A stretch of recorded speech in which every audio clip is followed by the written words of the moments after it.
All right. Wednesday, November the 9th, LouieTeeNetwork podcast.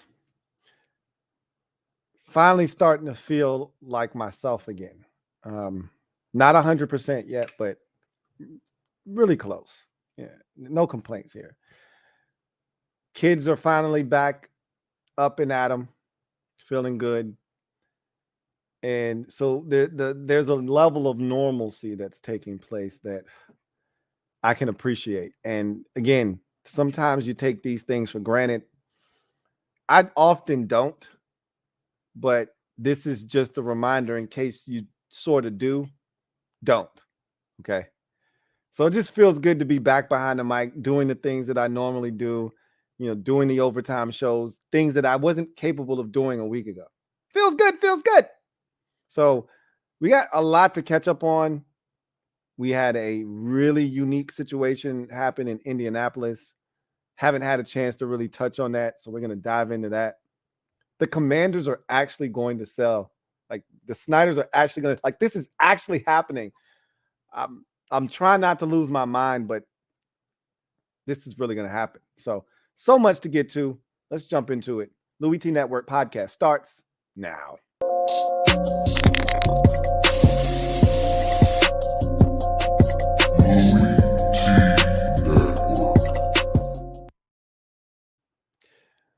And I want to make sure that the sound, like, you guys can hear me, right?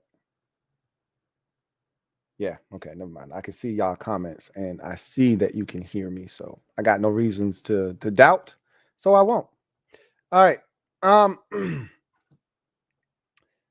Feels good to be back in the saddle. 299th installment of the Louie T Network podcast. I, of course, am your set man, Louie T. Thank you for joining me. Who else could it be? I had to throw that in there. I know I messed it up. I didn't know if you guys could hear me. Kind of a little off there. Today's been a weird day. It's been off. I've been messing up streams and stuff. So I'm still getting back into the rhythm and, swing of things after last week's slight hiccup. But nonetheless, bat like cook crack, ready to jump in here and talk about the thing that we all love to talk about, the National Football League. And normally I would give you guys my slime gang for week number 9, but the whole Colts situation to me takes center stage and precedence over that. And so I'm going to jump into that, and that will lead us into week 9 and all of the festivities that went down. So without any further ado, let's go ahead and jump into the Gem Droppin Session, shall we? I think we shall. Let me drop this gem on your melon. Open your mind, let your conscience be free. You're now rolling with your man, Louie T double E. Let me open you up. Get you thinking a little bit. So, the Indianapolis Colts. I had told you guys that if I were a betting man, and I sort of kind of am, but I'm not. But I sort of kind of am. If that makes any sense. I said the first coach that I thought would be fired this year was Frank Reich. And I said, it takes a very impulsive owner to fire a coach in season, because really, unless you're shopping for his replacement right now, it doesn't really benefit you to fire a coach in season. It really doesn't do much of anything, unless the situation is so toxic and untenable that it's just tough for the players and the coaches alike to actually come to work every day and do their job in a manner that's not going to embarrass the franchise. Unless that's taking place and the team has totally quit and there's a mutiny and you have to do something, which really usually isn't the case with coaches, it doesn't really serve you that much purpose to fire a guy in season. Just wait till the season's over. First day you have a chance to fire him, you get rid of him, and you move on. Unless you want a head start in the rest of the competition, there's a guy that you've got your eye on. Because if you really don't have a particular target, what are you doing, right? So we know that the Carolina Panthers have a very aggressive owner in David Tepper. He's a very impatient owner, similar to Jim Irsay. And in Irsay's mind, he's probably felt like he's been patient enough with this group. And there needed to be a fall guy. That guy was Frank Reich. I didn't necessarily agree with that because, to me, Frank Reich was only coaching up what he was given. Now, you can talk about some of the players regressing, like Quentin Nelson is garbage right now, which this guy was the best guard in football just a year ago, and more like 2 years ago. But he got paid, became the highest paid guard in football, and all of a sudden it's like he forgot how to play football. I mean, he's trash right now. When you see some of the things he's doing, like that's not the Q that I've come to know and love. And Jonathan Taylor hasn't been himself this year. Michael Pittman Jr. is dropping the football. He's not himself. It just seems like a lot of guys have regressed, right? So you could blame the coach for that. Put that on the coaching staff if you like. But to me, the real failure has come from the general manager. So I always felt like, and the one thing I can give their GM Chris Ballard credit on is in the mid rounds, third, fourth, fifth round, they seem to find really quality football. Even the second round, they seem to find really quality, good football players that fill out their roster. They're a deep team usually. And so, they find good guys in the secondary and linebackers and defensive linemen. And so they fill out the roster, They find those Grover Stewarts, if you will, the EJ Speeds of the world. They find the Franklins, Zaire Franklins and the Bobby Okerekes of the world. They find those guys and they fit perfectly like hand in glove on their football team. The Kylan Gransons and the kid from Virginia, the tight end Woods. Like these are the kinds of players. And even this year, I think another guy that they might have hit on was Alec Pierce, the receiver out of Cincinnati. So he's done a really good job in that capacity. His problem has been quarterback and also offensive line, but quarterback in particular. I think they just whiffed on the kid, what's his face from, I want to say he went to Bernard Ryman. Didn't he go to Central Michigan? I don't think I'm tripping. I think he went to Central Michigan. But Bernard Ryman, I think they whiffed on him. I told them, don't draft that kid. I don't think he's going to be very good. I said the same thing about Jackson out of USC for the Dolphins. Like, do not spend a first-round pick on Austin Jackson.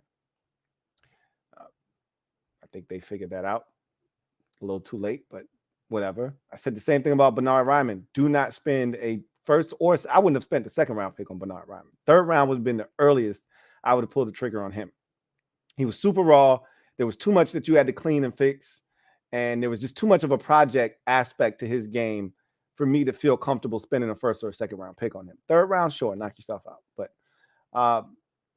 he hasn't panned out for them. They've been going with Dennis Kelly this year at left tackle. That can't be the case if you drafted this kid to play in the second round. But that's where they are with theirs, So anyway, he's had struggles on the offensive line, and he's had struggle at quarterback. And the quarterback one is the big issue, because they've had a different starting quarterback every year for the last 7 seasons, going all the way back to Andrew Luck. So he's been afraid to pull the trigger on a quarterback any earlier than the fourth round. He'll take a Jacob Eason in the fourth round. He'll take a Sam Ehlinger in the fourth or fifth round, sixth round, right? He'll do that in a heartbeat, but he won't take a guy in the second round or even in the first round because he's afraid of what happens if that guy fails. And so it's really stunted the growth of this roster and this football team, and that's why they sit where they sit. And they needed a fall guy. And I thought that it was unfair to Frank Reich that he was going to be the fall guy, but somebody had to take the brunt of this start to the season and how ineffective they've been And it was Frank Reich. They missed the playoffs last year. That was disappointing. They got off to a slow start this year. That was, and I expected it. It was funny. So many people thought Matt Ryan's going to the Indianapolis Colts, you know, and they got him for so much cheaper than Carson Wentz and all this, that, and the third. And I'm like, you do realize Matt Ryan stinks now, though, right? Like, a lot of people tried to say, hey, we didn't, and we didn't lose anything, and we didn't give up what you gave up for Carson Wentz, and we don't have to pay him XYZ. Yeah, you're gonna pay Matt Ryan. Like, you're gonna eat that. And Falcons fans would tell you, we wanted him, they couldn't wait to get him out of there. But nonetheless, Matt Ryan stunk it up this year. They benched him. They decided they were going to roll with Sam Ehlinger. He wasn't much better, especially against New England this past week. He was terrible. And that was it. Jim Irsay had seen enough. And I had already thought that had they not beaten Denver on that Thursday night, he'd have got fired after that game.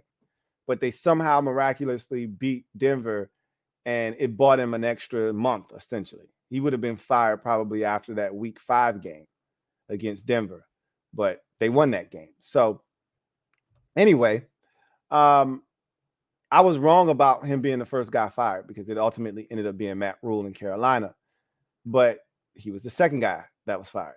And wasn't surprised when I found out he got fired. What I was surprised by was the move that came shortly thereafter, which was the hiring of Jeff Saturday, former Colts center, longtime center that was there with Peyton Manning, now turned TV personality. And it came out of nowhere. And it was funny because Washington fans all the time are like, hey, we need to fire Ron and we need to hire, Sean Payton. And some fans will throw that out there. And I'm like, you don't ever see that happen because no coach is going to come into a situation in season with players that he's not, familiar with, that he didn't go through the battle with of training camp. Hell, going back to OTAs and the offseason and into training camp and the dog days of summer into preseason. And now you're 9 weeks in, heading into week 10. He hasn't gone through any of the fire with the team. So it's hard to bring a guy in here and have his voice resonate because, bro, you just got here. You don't even know us. That's why you always promote from within, like Carolina did with Steve Wilkes. You just, one of these guys, you look at him, you say, hey, this guy we think is competent enough to run the entire operation. You're up. Give you an opportunity to see what you can do as a head guy. Perfect opportunity to do that. So the assumption was you promote either the offensive or defensive coordinator. Gus Bradley's been a head coach in this league before, right? Multiple times, if I'm not mistaken. Definitely once with Jacksonville. Probably that was his only, head coaching opportunity. So he's been a head coach. Just promote Gus Bradley to head coach. That was the assumption. That was what was going to take place. He's your defensive coordinator. They go outside the box. Jim Irsay hires Jeff Saturday, and everybody loses their shit. Now, I look at this, and I'm thinking of a movie quote from one of my favorite movies. In the movie Enemy of the State, Brill, who's played by Gene Hackman, says to Will Smith, who is Robert Dean Clayton, or Robert Clayton Dean, rather, RCD in the movie, Robert Clayton Dean. He says to him multiple times in the movie, either you're very smart or incredibly stupid.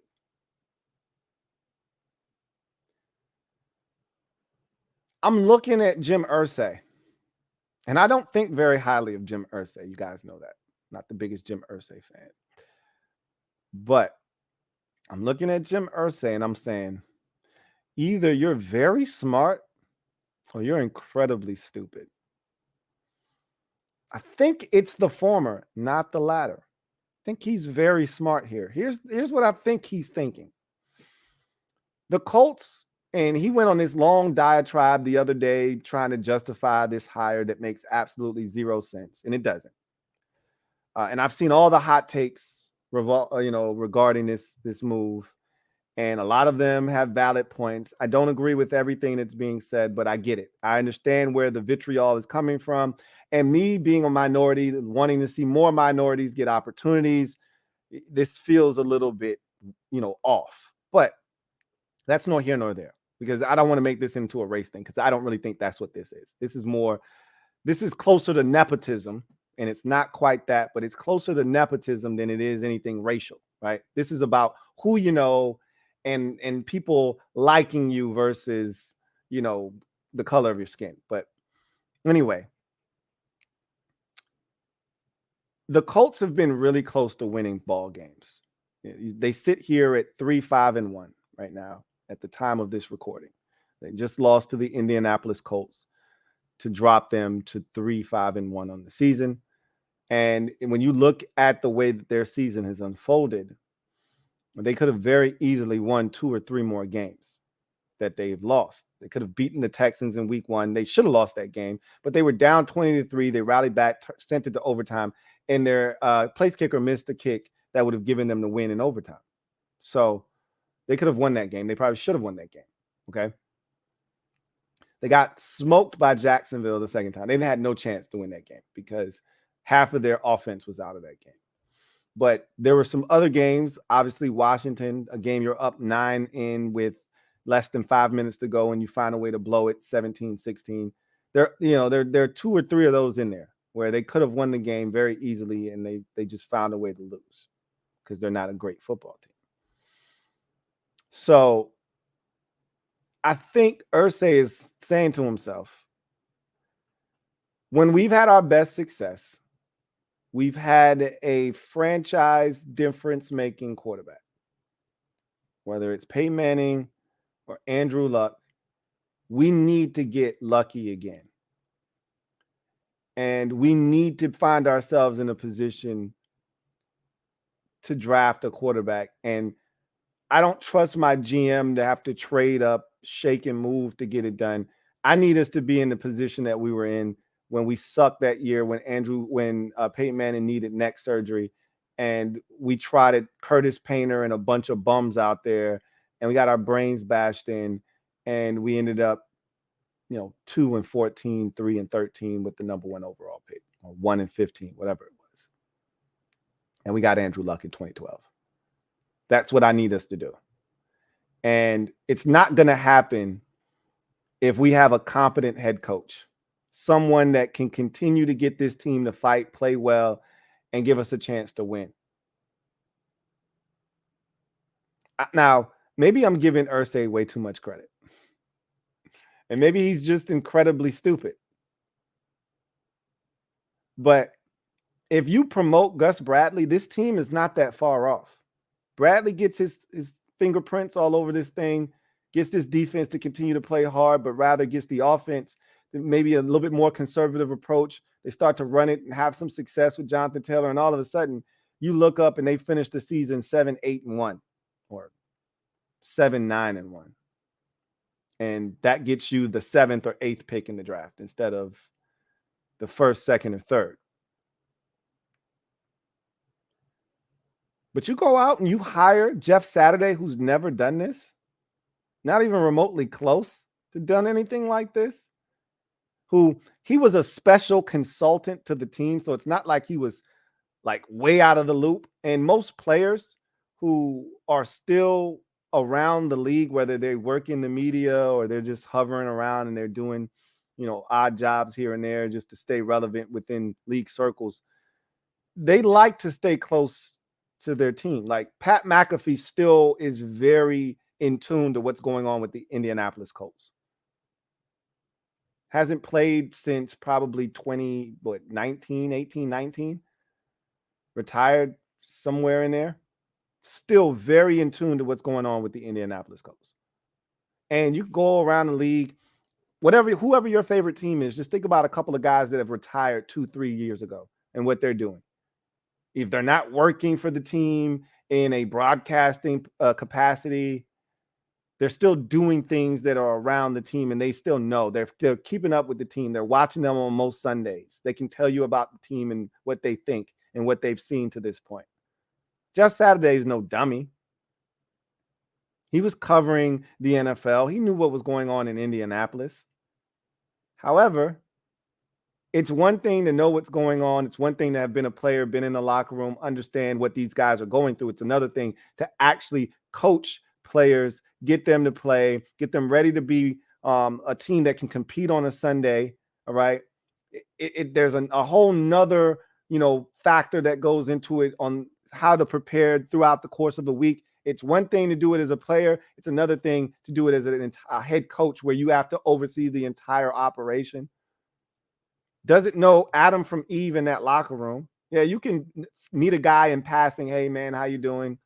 Hey, Danny Pinter, new center that got drafted this year out of Ball State. I like you, man. I like your game a lot. That's cool. Met you one time. I don't know Danny Pinter. I don't know Ryan Kelly. I don't know Quentin Nelson in that locker room on that offensive line. I don't know Alec Pierce. I don't know any of these quarterbacks. I don't know any of these guys. I don't know what they've gone through this year, the pitfalls, the close near wins, the tough defeats. I don't know any of that. I can't tell you what Shaq Leonard's been going through with his injury situation. I haven't been in the locker room.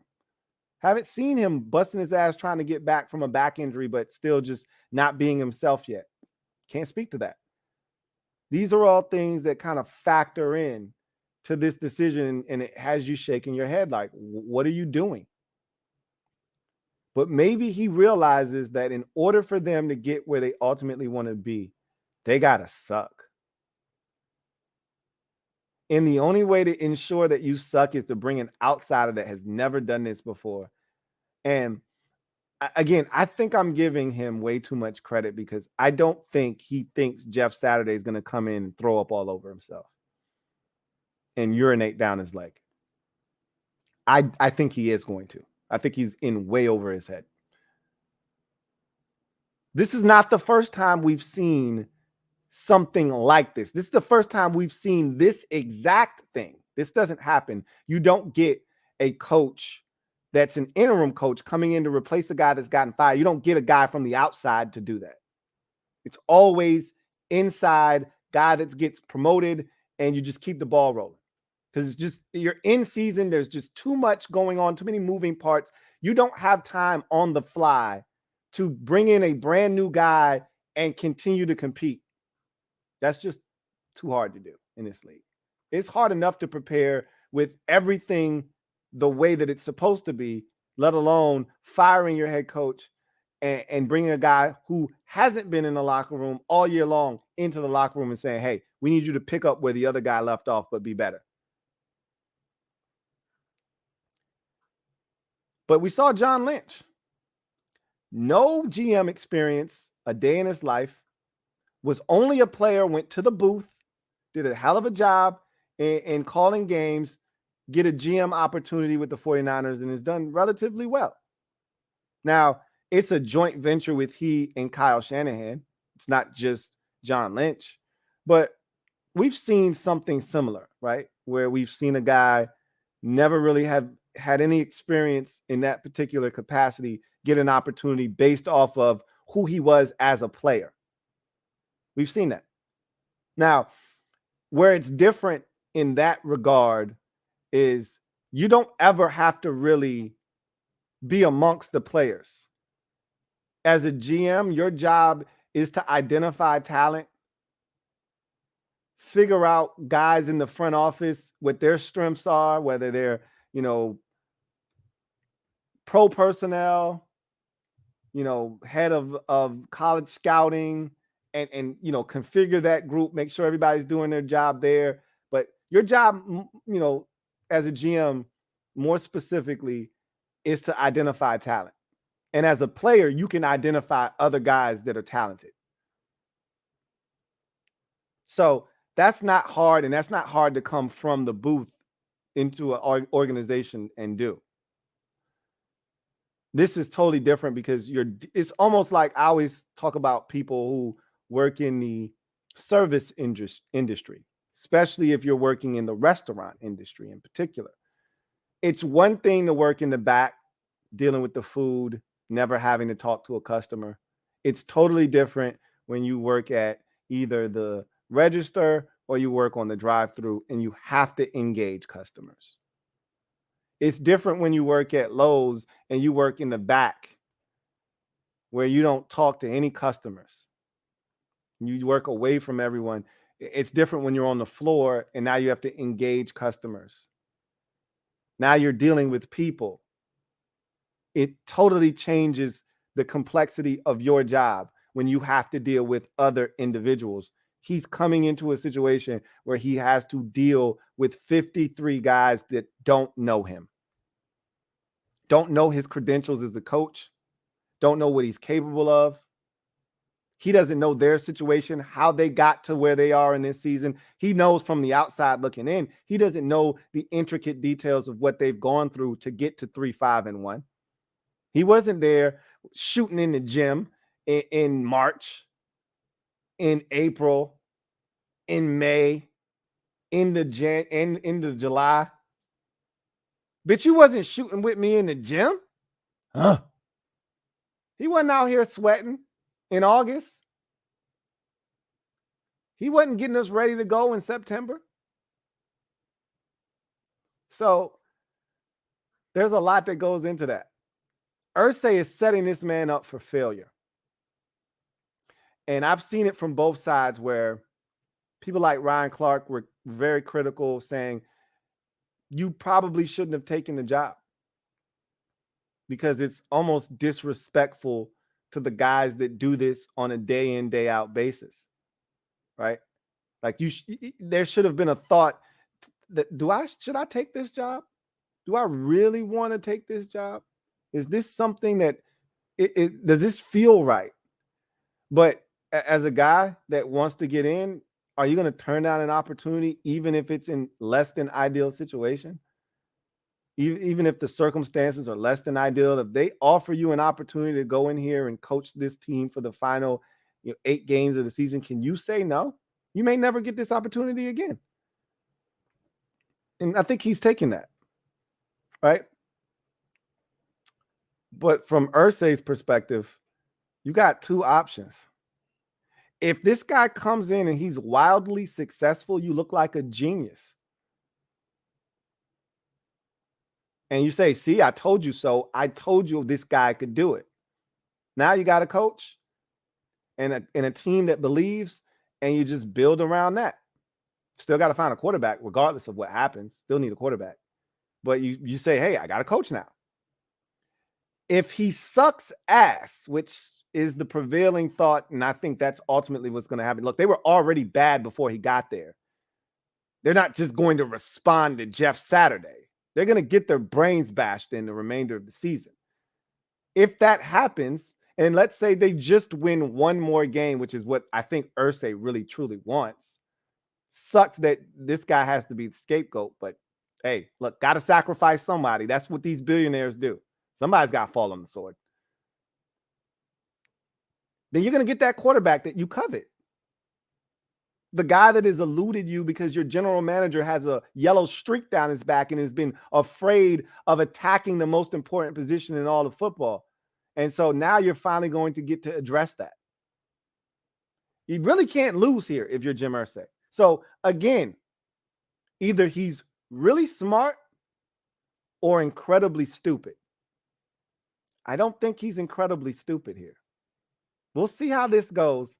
I don't love the decision to give Jeff Saturday a head coaching job, even if it's on an interim basis. With all the guys that were in that locker room already that could have stepped up and become the interim head coach, I don't like that you go outside. Like, there's certain precedents that get set that aren't good. Deshaun Watson getting the deal that was a bad precedent set for the rest of the league, even though I'm all for the players getting paid. Get as much of that bread as you can get your hands on. But what it did was it put these owners in a tough spot because now guys like Lamar Jackson are looking around saying, he's getting what? I got an MVP on my resume.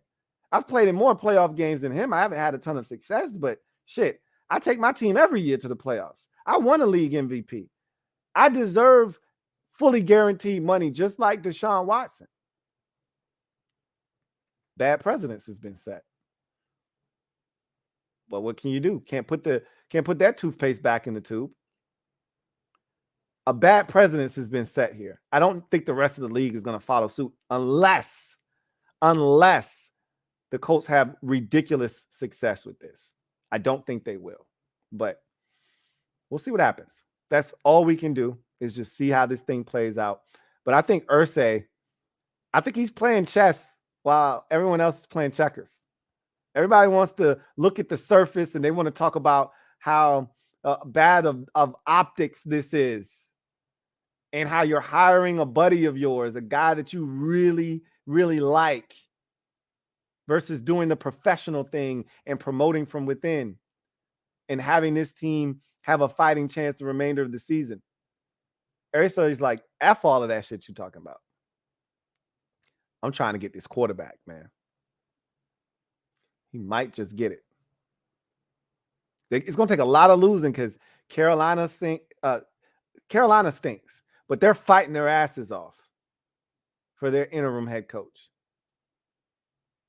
They're fighting their asses off, and they play in a bad division. So you can't count them out. The Texans stink really bad, okay? They really stink. Detroit's fighting their asses off. I don't know how many more games they're going to win, but they got a big one on Sunday. That was good for them. Jacksonville's, fighting their asses off. Don't know how many more they're going to win, but they got to win on Sunday. But Houston's going to probably be the number one pick in the draft. More likely than not. Indy's going to have to fight them hard for that. The Raiders suck. Like, I don't know how many more games the Raiders are going to win. I'm just going to be honest with you. Like, they're going to be in the mix. There's some teams that are really bad. The Steelers aren't very good. They don't need a quarterback, but I don't know. The Cardinals showed you if you suck bad enough, and even though you spent a first-round pick on a quarterback the year before, you can do it over if you need to. I don't think the Steelers will, but they suck too. But they're getting TJ Watt back. We'll see what happens with them. I'll just say this. It's going to take a lot for you to be in a position to draft a quarterback without having to trade up. But you can circumvent all of that by just sucking. It's hard to suck in this league. There's no such thing as tanking in the NFL. You can't get a player to play poorly on purpose. And you can't put enough scrubs in the game that you're not good enough, because you put enough dudes who are fighting for their NFL lives, and they're going to go out and they're going to sell out and they're going to win 2 or 3 games just off the strength of them playing harder than the opposition, especially as you get later in the season when teams that are out of it, that are veteran teams who don't give a shit, have already packed it up and they're ready to go on their trip to Mexico, to Tulum, right? They've already got their plane ticket bought. They got their shit packed up. That young kid that's 23 years old that's fighting to stay on an NFL roster, he's going to go balls to the wall in week 17 and week 18. That 29-year-old veteran that's established, that knows he's going to have a roster spot next year, he don't give a shit about week 17, week 18 with the season already over. You put enough of those 23, 24, 25-year-olds on the field who fighting for their proverbial NFL lives, they're going to go out there and they're going to kick somebody's ass. So you can't tank in the NFL. Guys are looking to put film out there so that they can survive next year and the year after that. But the way you can undercut that guy that's going to go out there and bust his ass, that 24-year-old, that 25-year-old, is to go get incompetent coaches. That's what the Colts just did, okay? They just promoted like a quality control guy from, setting up the film and cutting it up and splicing it up to now you're calling the plays, buddy. Get out there and win one for the Gipper. I mean, this shit's a mess. And you expect Gus Bradley and some of these other dudes to respect the shit that's going on? They probably rolling their eyes and they're cutting their eyes and saying, this is some bullshit. We've been busting our ass here for the last, 10 weeks? Really, you want to go all the way back to the offseason when they were hired? We've been busting our ass for the last 3-4 months. And this is our repayment. We got to watch a guy that wasn't here, that didn't put the blood, sweat, and tears in, who haven't spent sleepless nights trying to prepare for the opposition. We got to have this guy come in and tell us what to do. It might all be in the name of 13-1. The Colts might not win another game. They might be outsmarting everybody. We'll see. Anyway, I digress. Let's get to the next segment. Slate Skatin. Go ahead, put your skates on. We're going around the league. Week 9, the National Football League. Talk about these games. Week 9 wasn't super crazy. If you were picking winners, this wasn't a tough week. You just had to be smart about some of the calculated risks that you took. So I didn't do Thursday night football overtime because I wasn't feeling well. So we'll go all the way back to Thursday and attack the Eagles and Texans game. Eagles get their win. They're 29-17 over the Texans, extend their winning streak to start the season at 8 games. They're now 8-0, still the only undefeated team left in the NFL. It was not without a struggle, though. The Texans made them work for this.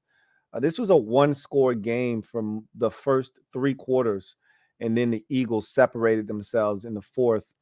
The Texans ran all over the Eagles in this game, but the story still continues to be Jalen Hurts and just his play. 21 of 27 for 243, 2 touchdowns in this game. He did have a fumble, which is something that they don't do in Philadelphia. I heard a ridiculous stat during the game. I think they were plus like 16 or something in the turnover, or maybe it was plus 14 or something like that going into the game. They had forced 16 turnovers and they had only turned it over twice. I was like, are you kidding me? They were both Hurts interceptions. He fumbled in the game. They lost that. But the defense, if I'm not mistaken, created 2 turnovers. I think they picked off Davis Mills twice. They did. And so they still ended up winning the turnover battle in this game. But I've been telling everybody every week about this Pierce kid, Dameon Pierce out of Florida, the rookie. And I'm like, this kid is good. And you got to see that firsthand in this game. He was outstanding. And I'm glad he got to do it on a national stage so people could see what he was doing. 27 carries, 139 yards. He was absolutely eating this Eagles defense a lot. It got to the point where the Eagles started putting 8 and 9 guys up at the line of scrimmage, like, okay, enough of this shit. And the Texans just were so inept passing that they couldn't take advantage of it. Davis Mills sucks. I think they've already kind of, resigned to the fact that they need a quarterback. They gave him an opportunity. I don't necessarily love what they've put around him, similar to the Bears and what they did with Justin Fields. But you've seen what Fields did. Like, Fields said, okay, my athleticism will take over until I can figure out how to be a better passer. But Mills doesn't have that ability. And so he stinks. And continues to make stupid decisions, bad throws that turn into interceptions. And I think the biggest thing that kills me with Davis Mills is his lack of situational awareness. Like, there'll be situations where you go, okay, Davis, under no circumstances can you turn this football over. If we punt this, it is not the worst thing in the world. You cannot throw a pick here, though. And it was one of those situations in this game. They're right there, down 1 score. The defense is playing their asses off, giving you a chance. And you're like, Davis, you cannot turn this over and give the Eagles a short field. And what does he do? Throws an interception. And you're just like, bro, this is why you got to go. And he's done that too often this year, whether it's a fumble where he's held on to the football way too long, or it's an ill-advised throw that gets picked off. Just too many mistakes at the wrong time. And the Eagles take advantage and they win this game 29-17. They continuously take advantage of teams not having one of their premier players playing. This is another example of that. The Texans go without wide receiver Brandon Cooks, who was in a dispute with the team about not being traded, was frustrated, did not play in this game. They could have used him. Not sure how much of a difference he would have made, but he would have made a difference. They wouldn't have been throwing to Chris Moore and some of these guys I've never heard of, at the receiver position, during this game.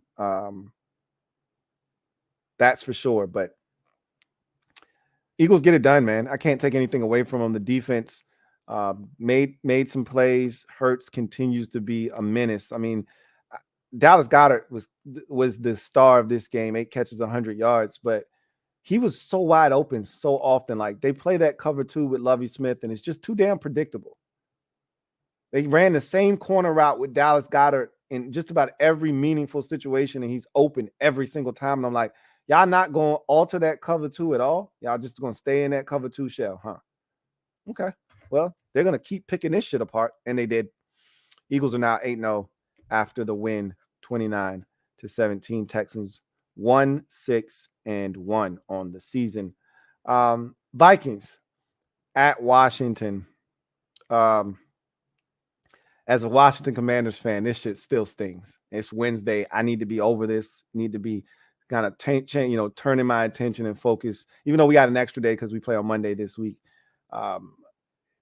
this one still stings because we should be 5-4 right now, and the Vikings should be 6-2. And we had this game. We were up 17-7 in the fourth quarter. Vikings come out very first possession, walk it down the field. Justin Jefferson, 4 catches, 48 yards, and a touchdown. It looks like it's going to be one of those types of days for them. And then Washington's defense just put the clamps on the Vikings offense. They hit Kirk Cousins 11 times, sacked him twice. They had about 7 tackles for loss in this game. They were all over this Vikings offense. And, there was a down screen set by an official, 40 yards down the field that set up Washington's first touchdown.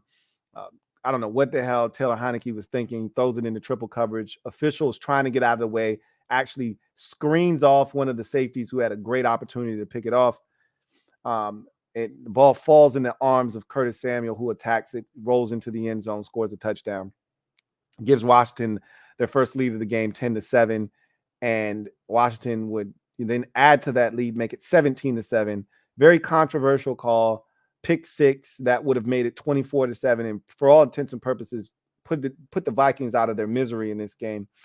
They called pass interference. They had been letting the players play in the secondary the entire game. A lot of physical play. I loved it because Justin Jefferson's a dog, and he's one of those dudes that if you're not physical with him, he's going to cook your ass. And so our corner, Benjamin St-Juste, was just physical with him all game long. And on that particular play, he was handsy. I'm not going to sit here and lie, but they've been letting him play. Like, there was a play similar to that in the end zone later in the game. They didn't call it. They got knocked away, and they had to settle for a field goal. So I just consistency is all I'm looking for. But Kirk Cousins, I got to give him credit. He made throw after throw after that throw in that game. He was under duress. He was getting hit. He had to actually leave the game for a play after having the wind knocked out of him because he got smashed by Daron Payne right in his solar plex. So Cousins showed the heart of a champion in this game and some toughness. But it was the Vikings defense that stood up when they needed them most. Washington took that 10-point lead. The offense went down, got a field goal.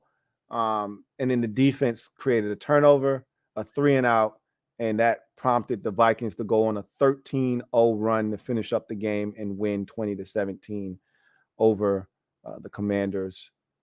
That's the 6th straight win for the Vikings. They're now 7-1, the second best record in the NFL right now, behind, of course, the undefeated Philadelphia Eagles. And Washington were playing good football on a 3-game winning streak. That comes to an end. They're back under 500 at 4-5. And that's one of those games, if you don't make the playoffs and you look back at, missing the playoffs by a game or two, just like the Titans game, that's one of the ones you turn back to and you say, if only we had ... So that's a bitter pill to swallow there. I'm not sure the better team won that game. That's crazy to say. But if you watch that game, Washington dominated that game. Not sure the better team won. Chargers at the Falcons. This was another crazy game where I'm not sure the better team won. Not sure. Now, Atlanta's no world beater, but neither are the Chargers. This was a weird game. Falcons jump out to a 10-0 lead. They look like they're ready to dominate a Chargers team that does not have Mike Williams or Keenan Allen at wide receiver. And so you're having to rely on the third year. I think we're on third year of Josh Palmer, right? I think this is his third season. Not sure. It might be second year. I think this is year 2 for him. So he had to rely a lot on Josh Palmer. He stepped up, 8 catches, 106 yards. He did what he needed to do in this game. But it was all on the shoulders of Justin Herbert. The run game really wasn't a big factor in this game. And so it was on Justin Herbert's shoulders. And it looked like for a while there, the Falcons, because the Falcons quietly are a solid defense. They're not great. We saw what happened to them against Cincinnati a couple of weeks ago on the road where they got cooked and they were down like 35-0 at halftime. They're not a great defensive team, but when they're at home, they're a different team. And so I thought they could do enough. This thing was 17-17 in the fourth quarter. Younghoe Koo missed a field goal, which is, unbecoming of him. That's not something he normally does. He missed a kick that would have given the Falcons the lead. But it seems like in Atlanta, there are just these weird sequences that happen at the end of ball games. First of all, the Falcons are driving for a touchdown.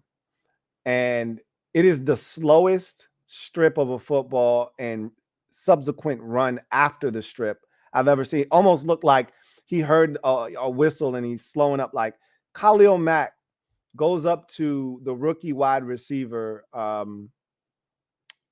What is his name?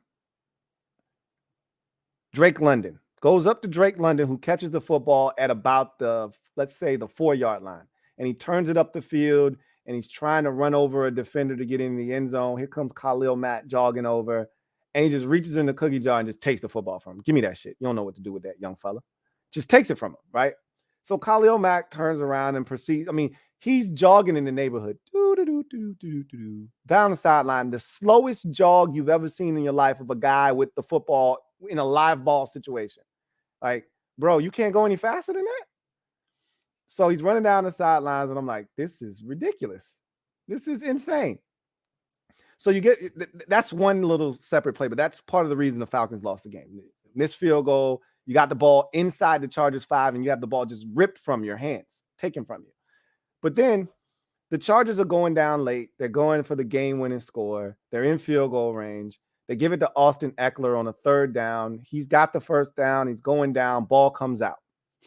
Falcons scoop it up. Defender is running the other way, and nobody touches him, and he just drops the football.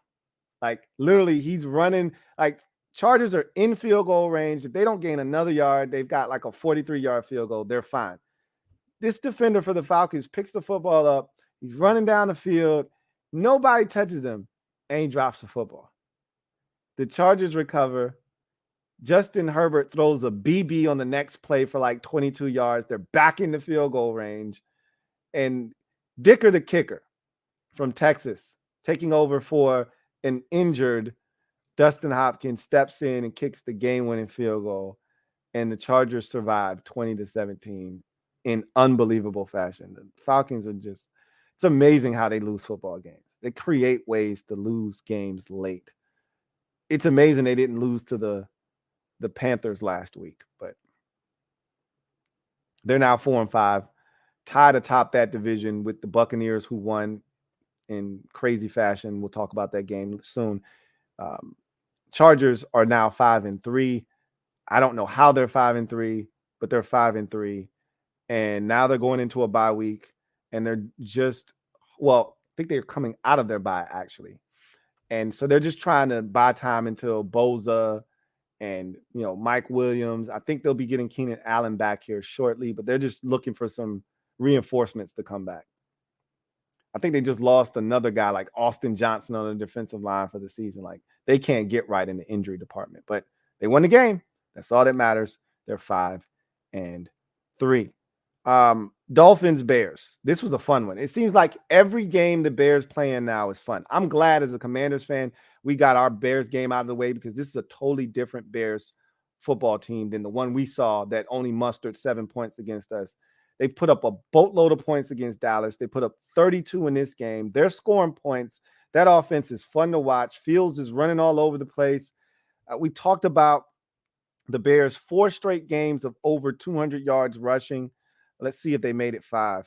Yeah, 5 straight games now. The Bears have amassed over 240 yards rushing and 252 in this game. Justin Fields, 15 carries, 178 yards. Let me say that one more time.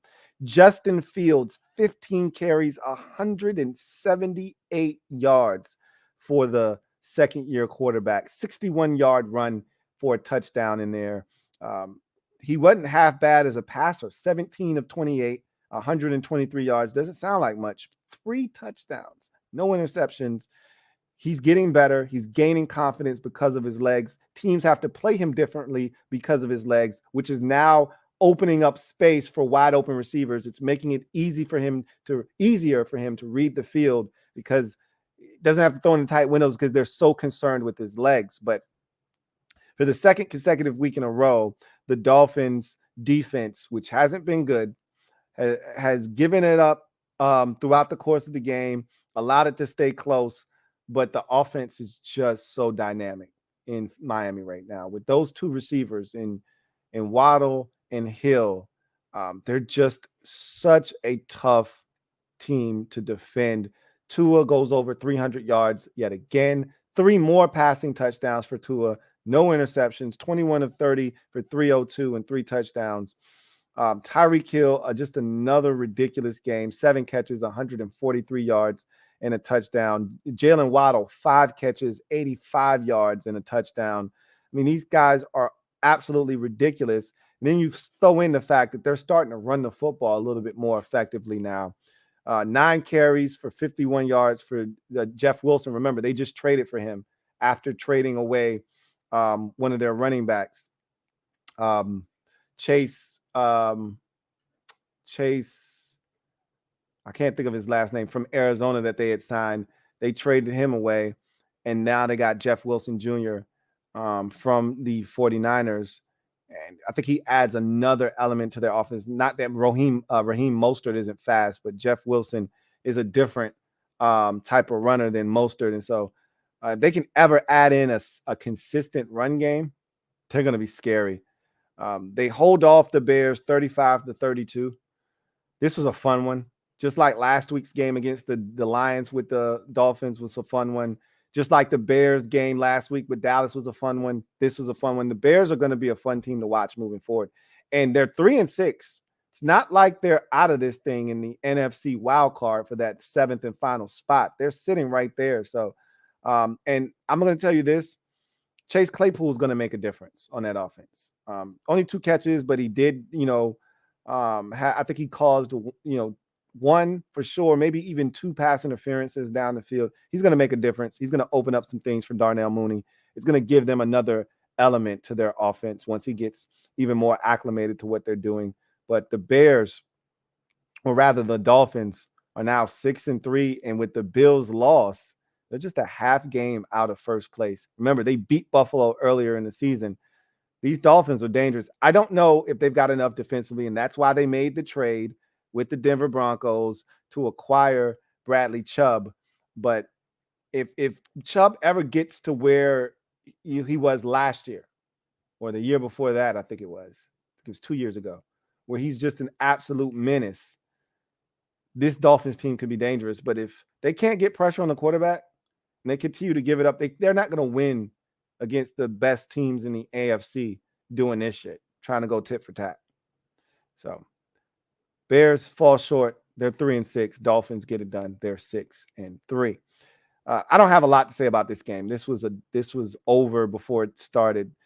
Cincinnati, for the second week in a row at home, or the second game in a row, I should say. There is that Monday night debacle against Cleveland that's sandwiched in between. But the week prior to that, they destroyed the Falcons at home. This week, they destroyed the Panthers. So another NFC South team goes to Cincinnati and gets put through the grinder. Just like that game against Atlanta, where I think it was like 21-0 at the end of the first quarter and like 35-0 at halftime. This game was 35-0 at halftime. This thing was over. It was a beatdown of epic proportions. Joe Mixon had 5.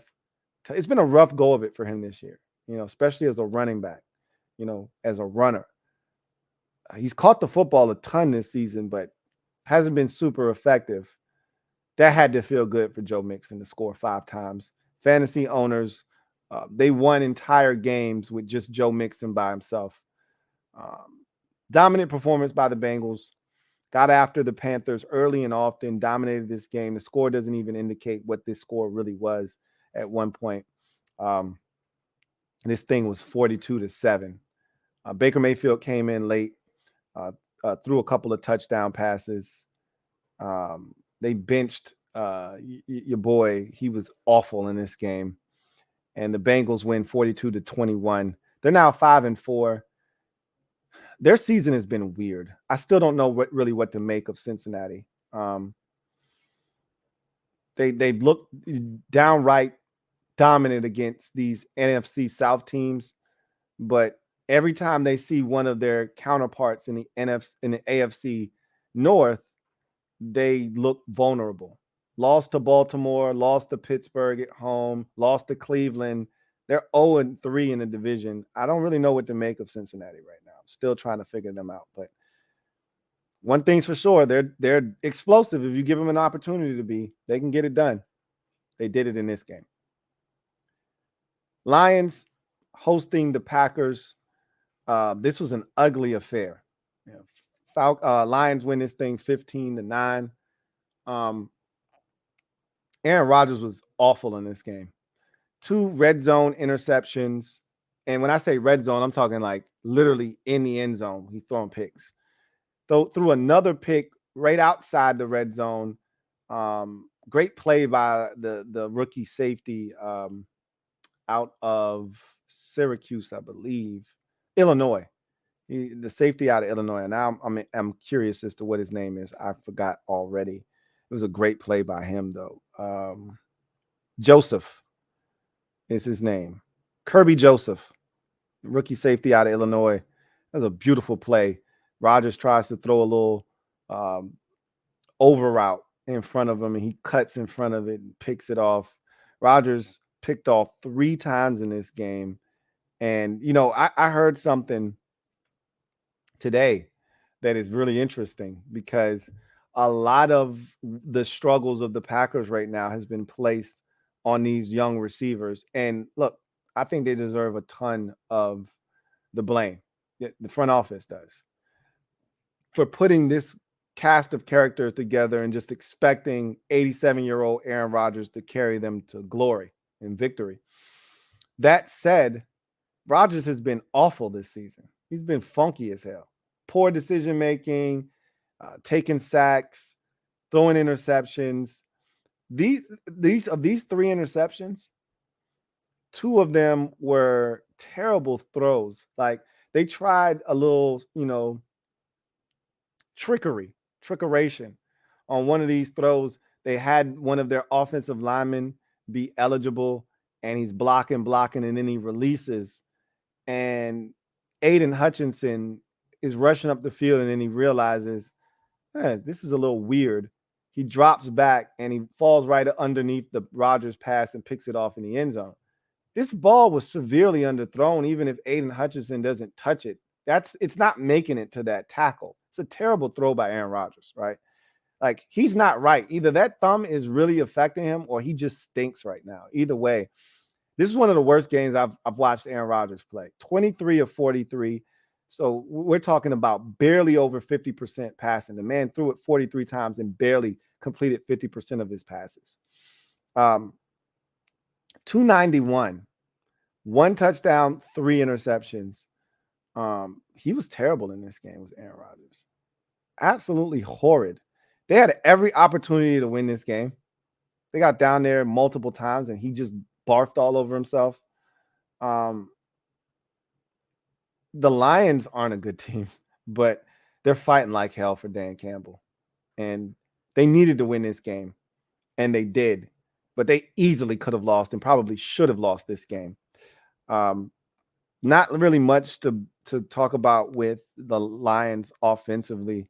They're still, to me, not that good of a football team on the offensive side.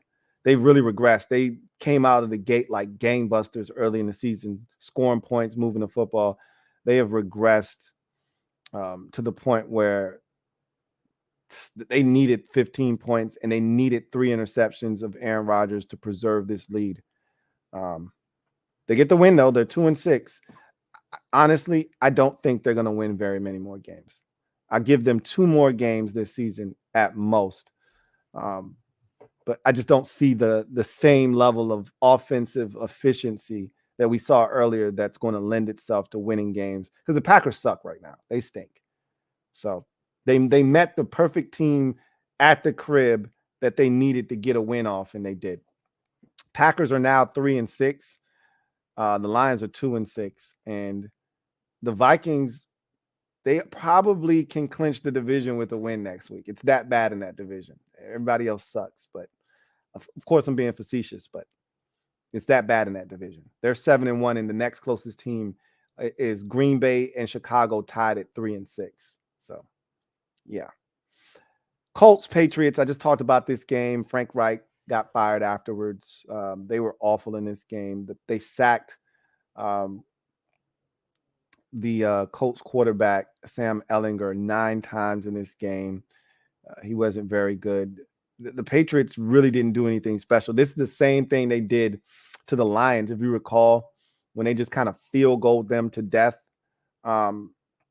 Sometimes you just got to move out of the way and let a bad team be bad. And that the Patriots, there's nobody in the league better at doing that than the Patriots. The Patriots are the best at just stepping back and allowing you to self-destruct. They did it with the Jets last week. They kicked like 5 field goals, scored 1 touchdown, kicked like 5 field goals, and just let Zach Wilson, defecate all over himself, threw like 3 picks, and just kicked the field goal every time he gave it to him in plus territory. Like, all right, we just don't have to do anything special. Let's just not give them an opportunity to do anything. They did the same thing in this game. Same thing they did to Detroit when they beat them like 29-0. Just let a bad team defecate all over themselves. We'll move back so you can make all the mess you need, and we'll just kick field goals, score the occasional touchdown when necessary or available. But that's what they did in this game. There's really nothing to see here. The Colts were abysmal offensively. I don't know if they had 200 yards of total offense in this game. The Colts had 121 yards of total offense. The Patriots weren't much better. They had 203 total yards of offense. That tells you all you need to know. Like, they weren't pressed to try and do anything. Like, we know you suck, and we know you're going to continue to give us opportunities. We just kick field goals. That's what they did. They win the football game 26-3. The Patriots are now 5-4. And it's just crazy because they've won like 3 games or maybe even 4 games like that this season. Cleveland, Detroit, the Jets last week, this game. They've won games, and even a Pittsburgh game to a lesser degree, where they just kind of backed away from the table and allowed a bad team to throw up all over themselves. And they just cleaned up the mess when it was done. They're just hanging around, man. That's what Belichick does. And isn't pretty, but it's gritty, and most importantly, it's a dub. Colts are 3-5-1. Fire Frank Reich. We've talked about that already, so it is what it is. Bills, Jets, big stunner of the day. This was the biggest upset. We've had at least one major upset every week this season. This was that for week number 9.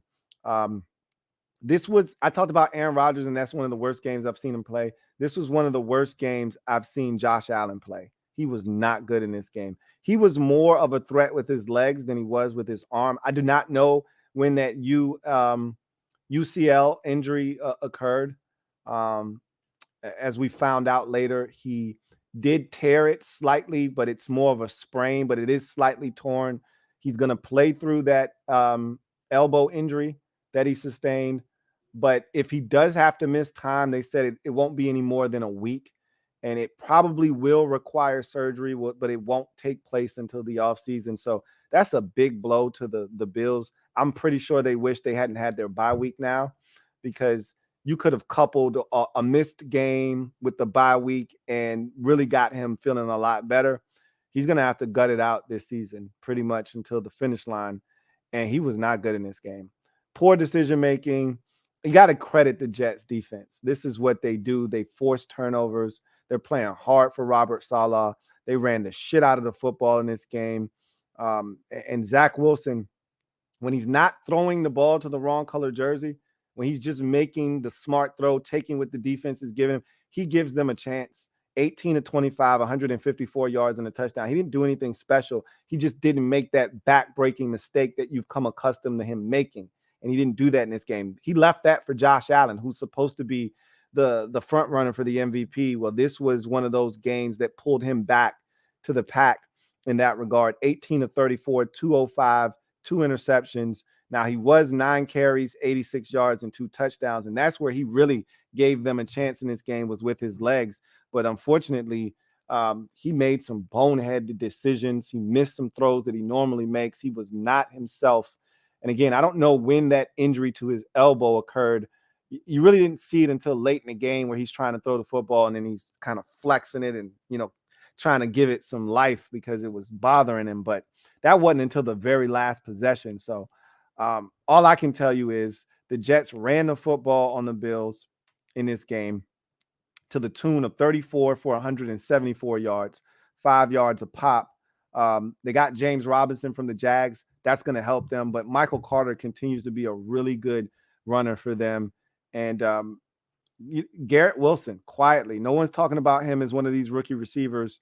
Quietly, he's turning in a very solid rookie campaign. He had 8 catches for 92 yards in this ball game as he matched Stephon Diggs' 5 for 93. So the Jets just hung around. The Bills could never shake them. The Bills looked like they were going to run away at 14-3, and I'm thinking, okay, yep, they got them. And then the Jets just hung around. Next thing you know, it's 14-10. Then they take the lead. It's 17-14. And the Bills tied up. And when the Bills tied it up at 17, I said, they're going to win this game. And then the Jets just hung around, never gave in. And the Bills, I thought there was a crucial point. I want to say it was right before halftime. It was 14-3. I'm going to make sure I'm right about this. But I want to say it was 14-3, and they missed a field goal, did the Bills. Nope, it was 14-10 right before halftime. Jets had just scored the touchdown before the half, and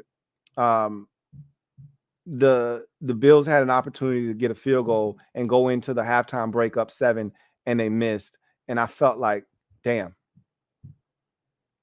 that was a missed opportunity. And this game was just crazy. The Jets had a fumble, then the Bills had an interception. Then off that interception, the Jets scored a touchdown. They had great field position.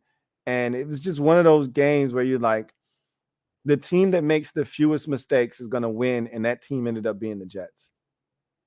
They ran the football. They took the ball out of Zach Wilson's hands, didn't allow him to make a mistake. And the defense got after Josh Allen, frustrated him, forced him into some mistakes. They win that game. And now, don't look now, but the Jets are 6-3. The Bills are 6-2. And the difference between the two teams is one's had a bye week, the other hasn't. But the Bills right now, they're struggling within the division. Remember, they lost to the Dolphins already. Now they lose to the Jets. So they're not sitting pretty in the division right now. So they're going to have to turn it up. And the beauty for them is they've played a lot of road games within the division already. So everybody's got to come to Buffalo. Jets have to come to Buffalo later in the season.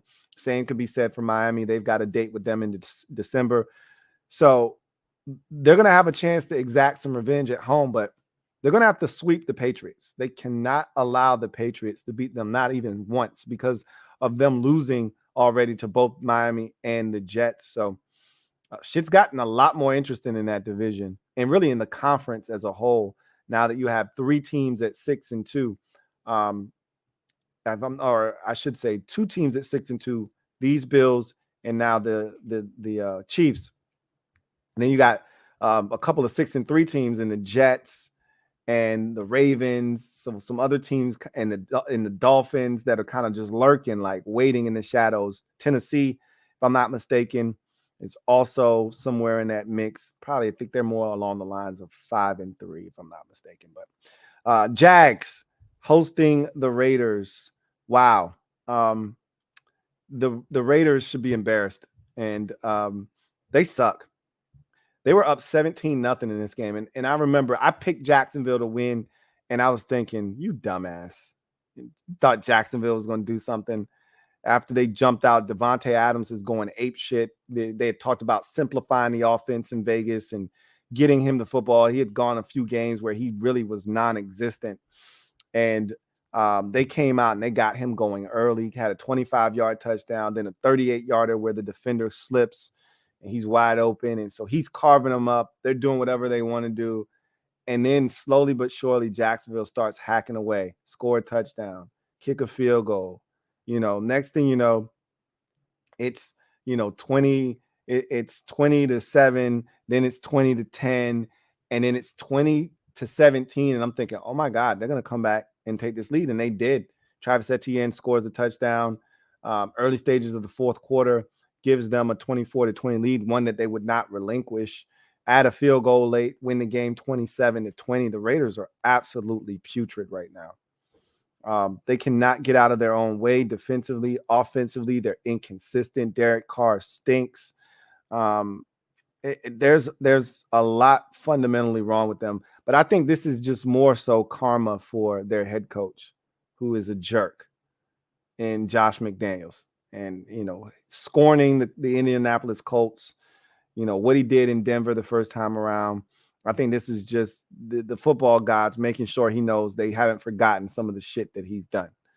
So the Raiders are just a mess right now.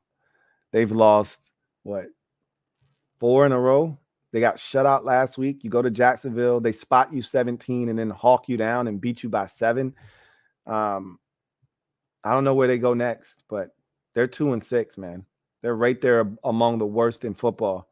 And you best believe if they get in a position to draft a quarterback, I don't know what their draft situation is, and if they own a first-round pick in the upcoming draft, I doubt it with the trade that they made with Devontae Adams. But I don't know if Green Bay has their pick next year or not. But if they end up in a position where they have a decision to make, Derek Carr is going to be traded, and you're going to take a quarterback. Like, let's say they end up with the second pick in the draft. I think the Texans are going to be the worst team in football. Let's say they end up with the second pick in the draft. And I don't know if the Raiders own that pick or if Green Bay owns that pick with the Devontae Adams trade or not. I think they only gave up 1 first-round pick with Devontae and gave up some seconds and thirds and things of that nature. But I think they only gave up 1, and that was for last year. Let's say they end up with the second pick in the draft. You got to trade Derek Carr in the offseason.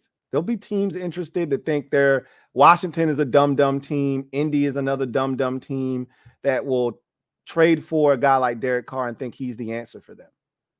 But if Vegas ends up in a position to draft a quarterback, CJ Stroud or Bryce Young, you got to do it, man. Derek Carr is as good as gone. If you're Derek Carr, you got to start winning some football games, or you will be the reason you're no longer the starting quarterback in Vegas. They will get rid of your ass if they're in a position to draft another youngin', just so you know. So you better figure some shit out and figure it out fast. But they suck right now. Big win for Jacksonville, man. They were starting to question whether Trevor Lawrence was the guy or not out there. He'd been making a ton of mistakes. He really managed the game well against the Raiders. 25 of 31 for 235 and a touchdown. 6 carries, 53 yards. So Travis Etienne, this is exactly what they wanted, which is why they traded James Robinson. 28 carries, 109 yards, 2 touchdowns for him. Also 2 catches for 17 yards in the passing game. So Lawrence needed one of these types of games to kind of back off the mob just a bit, because I think the kid is super talented and he does have some work to do, but he's a guy that you can win with in this league. And so he needed to just back off some of those detractors. I think he did that with this performance against the Raiders. Seattle at Arizona, man. This was the one for me. This was my last stand with Arizona. I said, all right, Arizona, you're at home. You went to Seattle a couple of weeks ago, got down in the red zone, couldn't score, but you were in that game. You had opportunities. Now you're home. Now you got DeAndre Hopkins. No excuses. Find a way to get it done. Seattle, if you're serious, go to Arizona and show these boys that they trash for real. They said, all right, I got you. And this was not pretty. And Arizona had every opportunity to win this football game. When Zaven Collins picked off Geno Smith on a little dump down, Zaven Collins makes a hell of a play, jumps in the air, snatches the shit out of the air, runs it for a touchdown, and they take a 14-10 lead in the third quarter. I'm thinking that's the one. That's the play. That's the one that should spark you to a victory if you're the Arizona Cardinals. And they let the Seahawks go right back down the field and take the lead right after that. Didn't even allow that momentum to soak in and for them to feel good about themselves. They gave it right back, touchdown, take the lead. Then the Seahawks smelt blood in the water. They extend that lead out to 24-14 with the touchdown with their rookie running back, Kenneth Walker III. And even with the touchdown to Ertz, I never felt like the Cardinals were coming back and trying to win this game. And the Seahawks made sure of it, won this game 31-21. Geno Smith continues to play exceptional football, 26-34, 275, 2 touchdowns, 1 interception. He's spreading the football around. Every week it could be anybody. This week it was Noah Fant, 5 catches, 96 yards. He's starting to emerge in this offense. But it could be Lockett. It could be Fant. It could be DK Metcalf. You just don't know who's going to get you in that particular week. Geno's spreading it around. They're having success running the football. The defense was a problem earlier in the season. They're getting better. They're gaining confidence now. Kyler Murray and this offense is just all out of sorts. Cliff Kingsbury looks like he's in over his head. Murray looks really average right now. They don't look like a good football team. They don't look well coached. They don't look disciplined. They don't look like they have a game plan. They look like Cliff Kingsbury had this game plan when he came into the NFL. Teams caught up with it, made adjustments, and he hasn't made the adjustment to the adjustments that been made to him. And so it's just like he seems to always be a step or two behind the opposition. And now they're 3-6 are the Arizona Cardinals, and they stink. And the Seattle Seahawks. What a job, right? Is there any coach right now that is more deserving of head coach of the year than Pete Carroll?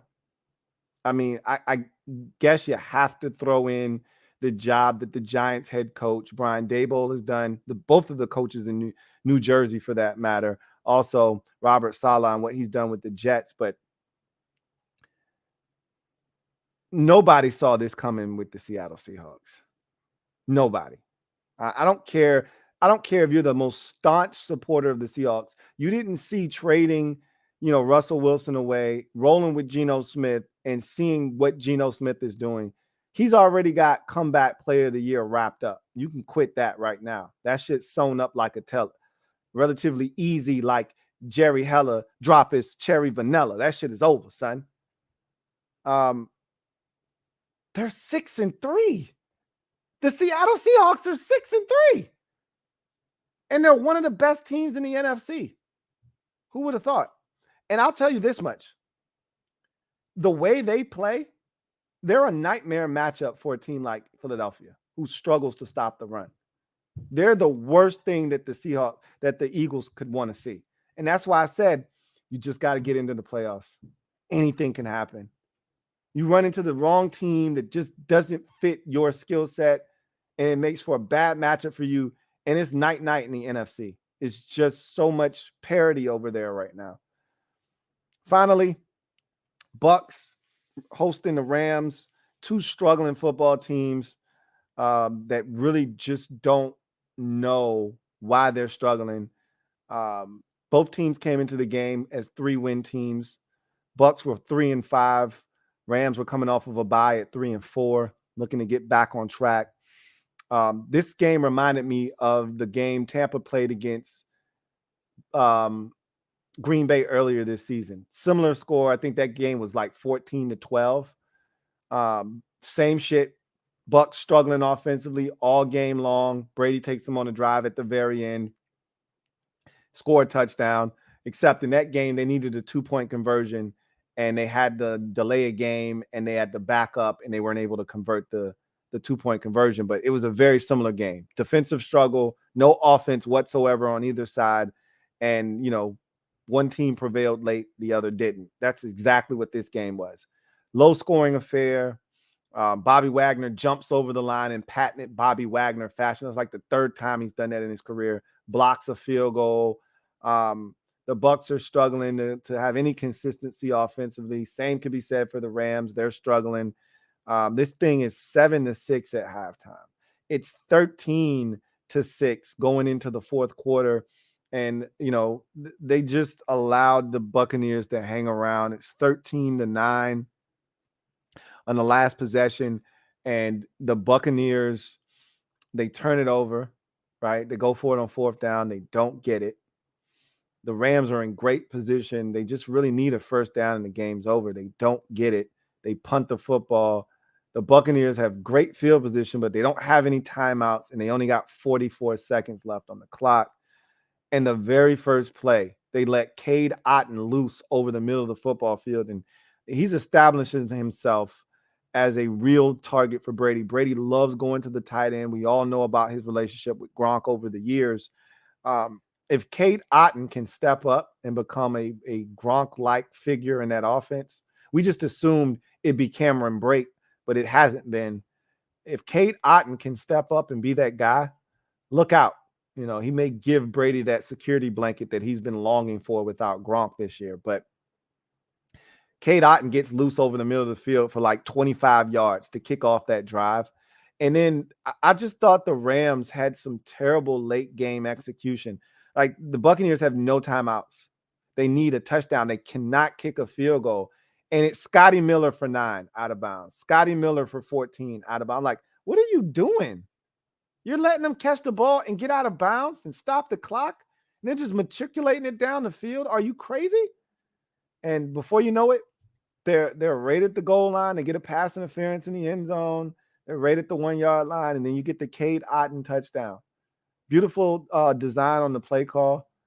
You don't want to throw that in bounds. They do, but he's, going towards the pylon, catches it, dives in, scores the touchdown, and gives the Buccaneers the lead. They tack on the extra point and win this thing 16-13. If you're a Rams fan, you don't know what the hell's going on right now.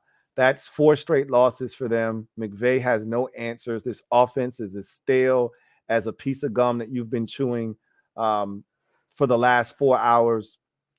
And I said this last year about Sean McVay. There are times when this offense goes stale and he doesn't have the answers. And all they've got is Cooper Kupp. Van Jefferson came back in this game. He had a big drop in this game. There are times when this offense looks really rudimentary, right? And then there's times where he's got this thing buzzing. They've got talent. Guys are flying around the field and they're wide ass open and they're making plays. They don't have enough talent right now on offense. And it's really easy to stop them because they can't run the football. And a lot of people forget about this part about Sean McVay's offense. All of these offenses are akin to the Shanahan offense. In order to have any success, you must be able to run the football consistently. They have not been able to run the football consistently. A lot of play action fake. A lot of what they want to do is set up by having consistent success running the football. They haven't been able to do that. Now you're putting the weight of the world on the shoulders of Matthew Stafford, excuse me. Mama named him Matthew. I'm going to call him Matthew. And Stafford is amazing, was awesome last year, and he was great in Detroit for many years. He's not built for this shit. 13-27, 165 yards, 1 touchdown, no interceptions. Cooper Kupp, damn if he ain't trying his hardest to do it by himself. 8 catches, 127 yards, a touchdown. The next closest guy in the game, 3 catches, 24 yards, Allen Robinson. I mean, this offense is just gross right now. Absolutely disgusting to watch. So, what more can I say? I don't really have much more to say other than the Bucs found a way. Somebody had to win this game. If both of them could lose, they would have. But the Bucs come out victorious. They're 3-5, and now, or excuse me, they're 4-5 rather, and now they're tied atop the NFC South with the Atlanta Falcons. That division is a mess. The Rams are now 3-5, and they're floating further and further into the abyss and into the category of irrelevancy, and never would have thought the Rams would be in that position. But here we are. So that's Slate Skatin for week number 9. We will get to your comments. I saw a couple of, so we'll transition to garbage time. Garbage time. And we'll get to a couple of supers that I saw. And if there are any hashtags, I'll take a couple. I don't have a lot of time, so I'll just take a couple if there are any noteworthy ones. FL2, thank you for the super chat. Greatly appreciate you. Thank you for being a member of the MOBB, who writes, what do you think the big announcement from the AG will be? Has to be Snyder related, but honestly, with this franchise, it could be anything. I have no idea. I would assume it's going to be something related to the sale of the team, but I have no idea. You know, like you said, with this team, you never know. It could be something as stupid as Washington has the greatest jump in NFL history in terms of sponsorship dollars from one year to the next. Could be some, because remember they got their highest sponsorship deal in franchise history with I think it was SeatGeek, if I'm not mistaken. Or StubHub is one of the two. I think it was SeatGeek. So it could be something as stupid as that. You just never know. Anyway, I digress.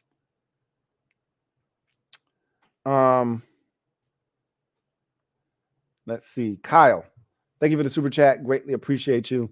My guy Kyle writes, good game this week, Lou. Your D-line was dominant. It was. It was a shame that it didn't result in a victory. But your guys know how to win down the stretch. Got to give them credit. Like I said, Kirk made throw after throw after throw. The defense stepped up, made plays, got them off the field, forced the turnover when they needed to. Y'all made winning plays. Y'all have done this all year long. You've been down in the fourth quarter of games, and you've rallied back and won. That's why you're 7-1, and you did it again in this game. And so got to give credit where credit is due. As much as it pains me, because that was a very winnable game. We failed to execute down the stretch, and you did not. And so you got it done. Fat American, thank you for the super chat. Greatly appreciate you. Thank you for being a member of the MOBB. My guy, Fat American, writes, for some reason, I don't feel the same animosity towards KOC and Kirk that I do for Kyle Shanahan, Matt LaFleur, and Sean McVay. They irritate me. Because I think a lot of that is because they left on, not necessarily Sean McVay, but the others kind of left on, not even Matt LaFleur to a lesser degree, but Shanahan left under, bad terms, left a sour taste in your mouth, and he took everybody with him. And all of these guys ended up, one way or another, ending up being head coaches, and they were all here at the same time. And so I think KOC, because he stayed here and he just didn't get the job as the OC, even though he wanted it, Ron didn't give it to him. I think you felt less betrayed by him, even though you shouldn't feel betrayed by anybody. Like Snyder fired all of those guys, essentially. So with the exception of Sean McVay, who got the job in LA while he was, the offensive coordinator, he was the offensive coordinator in Washington. So, was he the offensive coordinator? Yeah, he was the offensive coordinator. He was the OC. I'm about to say, because he was the tight ends coach, but he was already, he was the offensive coordinator. Tripping. So I think that's part of the reason why you feel like that a little bit, because he was here and he wanted to stay here. The rest of those guys, ended up going. I got no problems with none of them. None of them. Not a single one. Fat American, thank you for the super chat. Greatly appreciate you. Double up. Thank you for doubling up. Who writes, seem like the big spenders a couple of years ago are starting to reap what they sow. Is it really worth it for a ring just to stink for many years? Yeah, it is. If you can win a Super Bowl, I'll sacrifice being garbage for a decade, because you can be garbage for a decade without a ring. So if the ring is dangling there in front of your face and you're a few moves away from getting it, you damn right you go after it. The Ravens did it back in 2012. They haven't been close to winning the Super Bowl. They've had their opportunities. Lamar, they had home field advantage, back in 2020, I believe it was, and got bounced by the Titans. But you go after that ring. If it's there, you do whatever you got to do. Trade whatever you got to trade, get whatever you got to get to go after that ring. You make any sacrifice necessary. Look, we've already talked about it. Teams that give away draft capital and don't have first and second round picks for multiple years, you're going to feel that eventually. You're going to feel the effects of that. In the Rams, you're seeing that with them. You spend all this money on guys to help you now. You don't have a lot of depth behind those guys. You're seeing that, especially at the wide receiver position in particular. So you reap what you sow, as you mentioned, but they won a Super Bowl.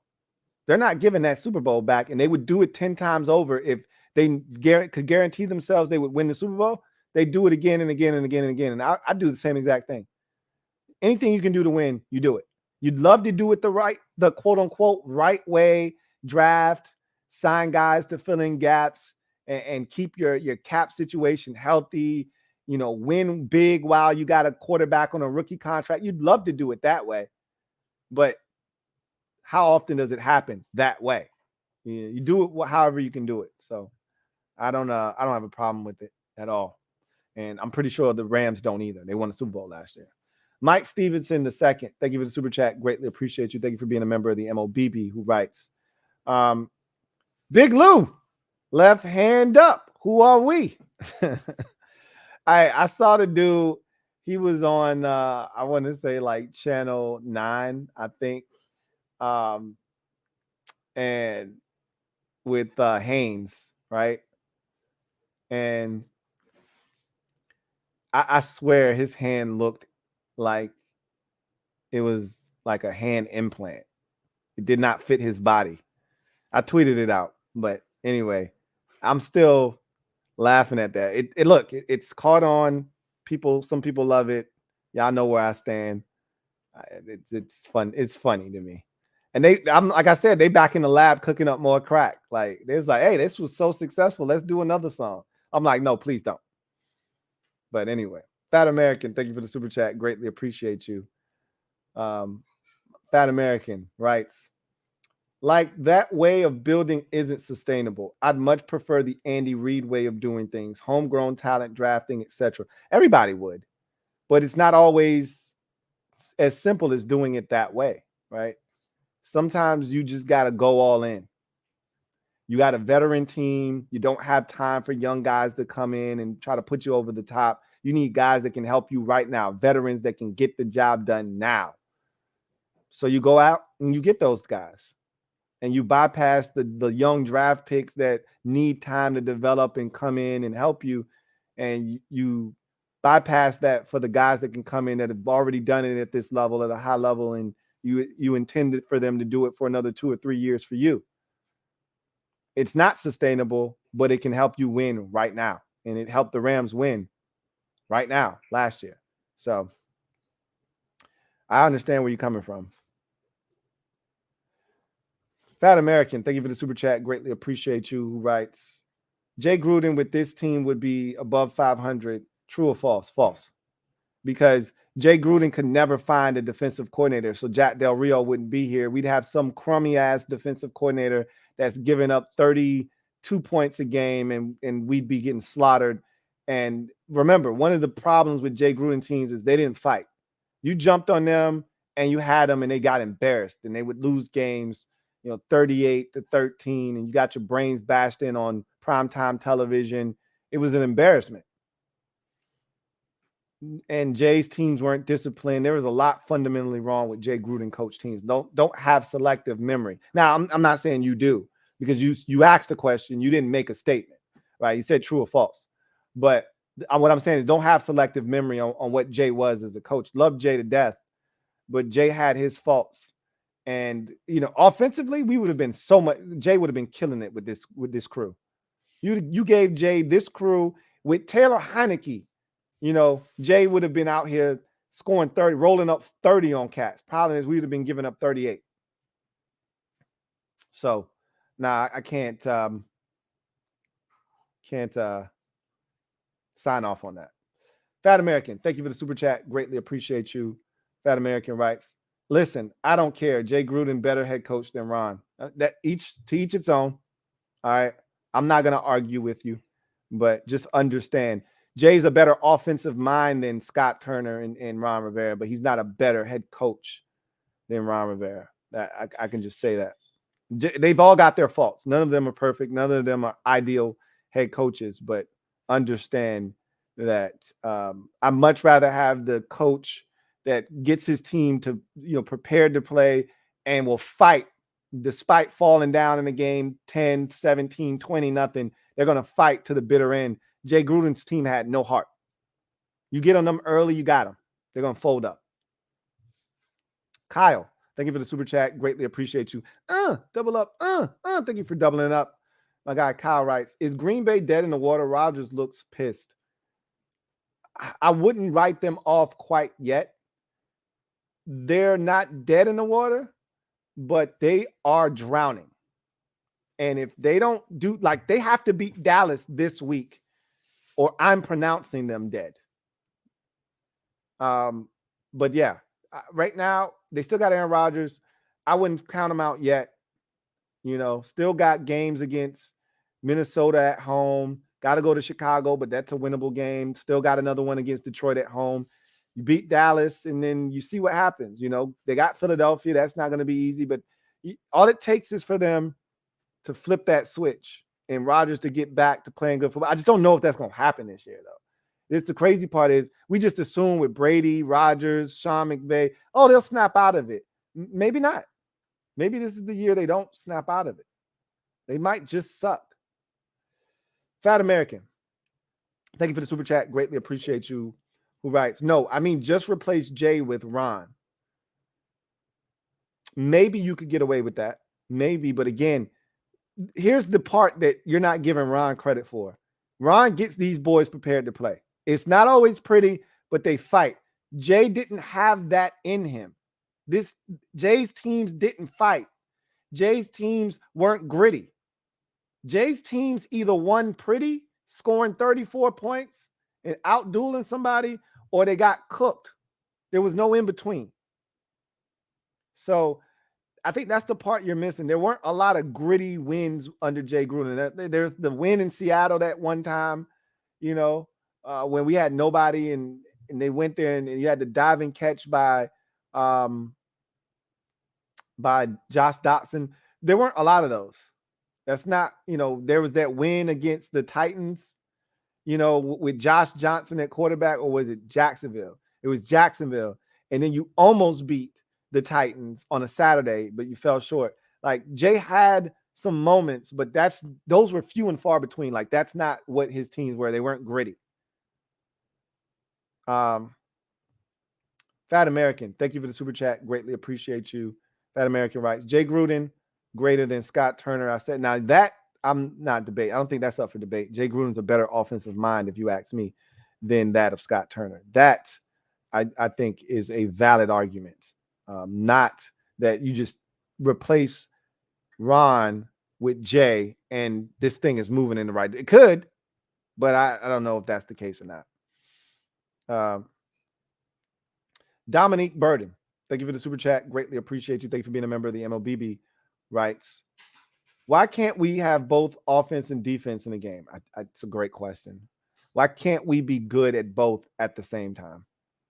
Usually it's one or the other. Either you're really good on offense and the defense is trash, or you're really good on defense and the offense is trash. It's rare that we have both. That's why we never blow anybody out, because we never have everything going all at once. Something's going to slow us down and it's going to force the game to be close. Dominique Burton, thank you for the super chat. Greatly appreciate you. Double up. Thank you for doubling up. Who writes, hit the double up jank for your fam in the 757. Double up. You know what it is. Really appreciate you. And with that, I'm going to glide to the side and allow you guys to get to whatever it was you were doing before I rudely interrupted. I want to thank y'all for jumping in here and kicking it with the kid on the 299th installment of the Louie T Network podcast.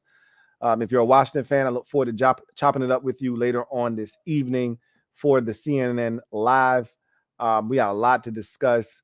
Look forward to talking about a lot of things. The sale of the team, Chase Young's return. Can we beat the Eagles? I've watched the film. I've got a lot to say about the film. If you are a gold member of the MOBB, you already know what I'm going to say because you've watched the film breakdown already. If not, you want to tune in. I got a lot to say about the Vikings game as we put that to bed and start to turn the page to the Philadelphia Eagles on Monday Night Football. Anyway, Fat American, thank you for the super chat. Greatly appreciate you. Who writes, all right, then. So what are we waiting for? Hire him as the OC because you already have an OC. That's what you're waiting on. Man, Ron's not getting rid of him. FL2s, thank you for the super chat. Greatly appreciate you. Double up. My hashtags. I have no idea what that is. I'm just going to keep it pushing. And I'll see you guys later on this evening. You guys take care. And as always, get off the bench, get in the game, kick it with me, your man, Louie T. God bless and good night. LouieTeeNetwork.